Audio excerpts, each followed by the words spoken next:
इतिहासकार इंद्रजित सावंत धमकी प्रकरणामध्ये प्रशांत कोरटकर यांच्यावर आरोप लागल्यानंतर प्रशांत कोरटकर यांना कोल्हापूर कोर्टामधून इंटरिम जमानत जी आहे ती मिळालेली होती। मात्र त्या ठिकाणी कोर्टाने सांगितलेल्याप्रमाणे प्रशांत कोरटकर यांना त्यांचा मोबाईल आणि सिम कार्ड जे आहे ते सायबर पोलिसांच्या सुपूर्द करायचं होतं। त्यासाठी प्रशांत कोरटकर येणार का अशा प्रकारचे चर्चा सुरू झालेल्या होत्या। मात्र प्रशांत कोरटकर यांच्या पत्नी पल्लवी कोरटकर या सायबर पोलीस स्टेशनला आल्या। त्यांनी ते सिम कार्ड आणि मोबाईल सगळे चौकशी अंती या ठिकाणी पोलिसांच्या ताब्यामध्ये दिलेला आहे। आणि महत्त्वाचं म्हणजे जवळपास 2 तास 5:33 त्या इथे आल्या।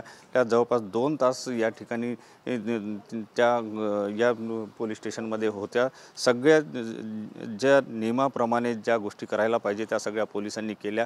तर सिम कार्ड पंचांच्या समक्ष त्या ठिकाणी सिम कार्ड आणि मोबाईल जमा करण्यात आलेला आहे आणि ते आता उद्या कोल्हापूरला पाठवलं जाणार आहे। कॅमेरामन साईसह सुनील ढगे, TV9 मराठी, नागपूर।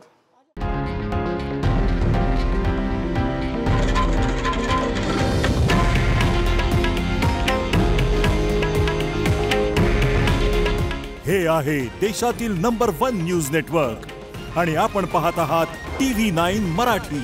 काळजी तुमची, हित महाराष्ट्राचं।